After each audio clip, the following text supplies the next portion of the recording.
6 વર્ષ બાદ પુનઃ એકવાર પાનોલી ઉદ્યોગ મંડળની ચૂંટણી યોજાઈ શકે છે તો પીઆઈએના સભ્યો ચૂંટણી ટાળવા મથામણ કરી રહ્યા છે।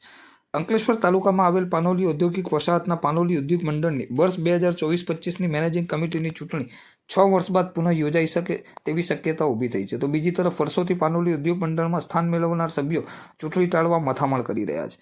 અંકલેશ્વર તાલુકામાં પાનોલી ઔદ્યોગિક વસાહત આવેલ છે, જેમાં અનેક નાના મોટા એકમો પાનોલી જીઆઈડીસીમાં કાર્યરત છે। ત્યારે અંકલેશ્વર દહેજની જેમ પાનોલી જીઆઈડીસીના ઉદ્યોગપતિનું પણ ઉદ્યોગ મંડળ છે। પાનોલી ઉદ્યોગ મંડળના વર્ષ 2024-25ના મેનેજિંગ કમિટીના સભ્યો માટે આગામી 20 એપ્રિલના રોજ ચૂંટણી યોજાશે। પાનોલી ઉદ્યોગ મંડળના વર્ષ 2024-25ના મેનેજિંગ કમિટીમાં જનરલ કેટેગરીમાં 10 ઉમેદવારો, જ્યારે રિઝર્વ કેટેગરીમાં 5 ઉમેદવારોએ ફોર્મ ભર્યા હતા, જેમાં રિઝર્વ કેટેગરીમાં જમા થયેલ 5 ફોર્મ પૈકી 3નો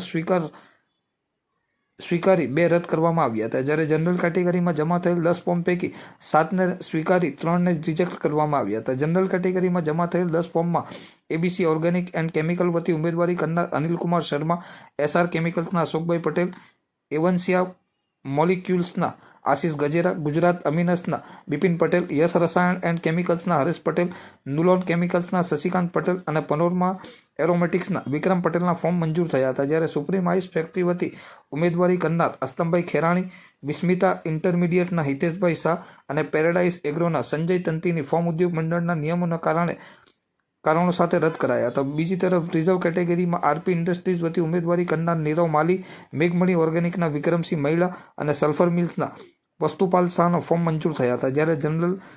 જ્યારે જલ એક્વા ઇન્ટરનેશનલના મહેશ સોજિત્રા અને નિયમ ઇન્ડસ્ટ્રીઝના વિનોદકુમાર જોશીના ફોર્મ બંને ઉમેદવારો હોવા છતાં પ્રપોઝ તરીકે સામસામે સહી કરવી બદલ રિજેક્ટ થયા હતા। અંતરે ઉલ્લેખનીય છે કે 6 વર્ષ પહેલા પાનોલી ઉદ્યોગ મંડળની ચૂંટણી યોજાઈ હતી અને તે પહેલા વર્ષ 2010માં ચૂંટણી યોજાઈ હતી, જેને લઈ પાનોલી ઉદ્યોગ મંડળના જૂના જોગીઓ તેમના તાબા હેઠળના બાદ કરતા અન્ય કોઈના મંડળમાં સમાવેશ ન થાય તે માટે સીધી કે આડકતરી રીતે ચૂંટણી ટાળવાના નામે પેતરા કરતા હોવાની ચર્ચા છે। જ્યારે આટલી મોટી ઔદ્યોગિક વસાહત અંકલેશ્વર ઔદ્યોગિક મંડળની ચૂંટણી નિર્વિવાદિત રીતે યોજાતી હોય તો પાનોલી ઉદ્યોગ મંડળની કેમ નહીં, અને કેમ પાનોલીમાં ચૂંટણી થાય તો વિવાદ સર્જાય તેવો ઉદ્યોગ મંડળનો મત છે તેવા પ્રશ્નો હાલ તો ઉઠી રહ્યા છે। ત્યારે આ વર્ષે રિઝર્વ કેટેગરીમાં 4 બેઠક સામે 3 ફોર્મ મંજૂર થયા છે, જ્યારે જનરલ કેટેગરીની 6 બેઠક સામે 7 ફોર્મ મંજૂર થતાં હવે ચૂંટણી પુનઃ યોજાય તેવી શક્યતાઓ છે। જોકે ફોર્મ ખેંચવાની અંતિમ તારીખ 11 એપ્રિલ છે। ત્યારે આવતીકાલે જો એક પણ ઉમેદવાર કોઈ પણ કારણસર ફોર્મ પાછું ખેંચે તો બિનહરીફ સભ્યોની વરણી થશે।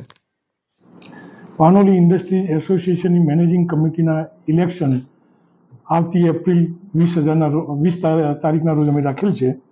એમાં ફોર્મ ભરવાની લાસ્ટ તારીખ 5 એપ્રિલ હતી। એમાં રિઝર્વ કેટેગરી અને જનરલ કેટેગરી 2 કેટેગરીઓ અમારે ત્યાં હોય છે। એમાં રિઝર્વ કેટેગરીમાં જનરલી મોટા યુનિટોનો સમાવેશ થતો હોય છે અને જનરલ કેટેગરીમાં મીડિયમ અને સ્મોલ સ્કેલ ઉદ્યોગોનો સમાવેશ થતો હોય છે। એમાં જનરલ કેટેગરીમાં અમારી પાસે 10 ફોર્મ આવેલા છે અને એમાં 7 ફોર્મ એપ્રૂવ થયા છે અને 3 ફોર્મ રિજેક્ટ થયા છે। રિજેક્ટ થવાના કારણોમાં એક ફોર્મને પૂરા અમારા બંધારણ પ્રમાણે ઉમેદવાર 3 વર્ષ જ્યારે એસોસિએશન મેમ્બર રહ્યો હોય એ જ ઉમેદવારી કરી શકે। એમાં એક ઉમેદવાર એ રીતે અમારા રિજેક્ટ થયા છે। એક ઉમેદવાર માં અમારા બંધારણ પ્રમાણે જે પ્રપોઝ કે સેકન્ડેડ જે કરે એ અમારા એસોસિએશન સાથે જે મેમ્બરશીપનું ફોર્મ ભરતા હોય છે ત્યારે જે ઓથોરાઇઝ પર્સન હોય એની જ સહી જોઈએ, જ્યારે એક ઉમેદવારમાં એ સહી બીજાની હતી, એના લીધે અમારે એ ફોર્મ રિજેક્ટ થયું છે। ત્રીજું ફોર્મ પણ એ જ રીતે રિજેક્ટ થયું છે કે એક ઉમેદવારે 2 જગ્યાએ સાઇન કરી હતી, તો એ પણ રિજેક્ટનું કારણ એ જ રહ્યું છે। અમારા બંધારણ પ્રમાણે કોઈ પણ ઉમેદવારના કોઈ પણ વ્યક્તિ એક જગ્યાએ જ સાઇન કરી શકે, 2માં સાઇન કરો તો બંને ફોર્મ રિજેક્ટ થતા હોય છે, એના લીધે આ 3 ફોર્મ રિજેક્ટ થયા છે। જનરલ કેટેગરીમાં ટોટલ અમારે 100 ઉમેદવારો લેવાના છે, એની જગ્યાએ અમારે 7 ઉમેદવાર થયા છે। એક ઉમેદવારના લીધે કદાચ ઇલેક્શન થાય, પણ હર હંમેશા અમારી કોશિશ રહી છે કે ઇલેક્શન અમે ટાળી શકીએ, કારણ કે ઇલેક્શન એક વિવાદોનું સ્વરૂપ જ હોય છે। એવા અમારા ઘણા વર્ષોથી અમે ઇલેક્શન ટાળ્યું છે અને આ વર્ષે પણ ઇલેક્શન ટાળવાની કોશિશ અમે કરી રહ્યા છીએ। પહેલાં 6 વર્ષ પહેલાં એક વખત ઇલેક્શન થયું હતું અને આ વર્ષે ઇલેક્શનની જેવું લાગે છે, પણ અમને વિશ્વાસ છે કે અમે એને ટાળી શકીશું। જ્યારે રિઝર્વ કેટેગરીમાં પણ એવી જ વસ્તુ બનેલી છે। એમાં 5 ફોર્મ આવેલા અને એમાં 3 ફોર્મ એપ્રૂવ થયા છે અને 2 ફોર્મ રિજેક્ટ થયા છે।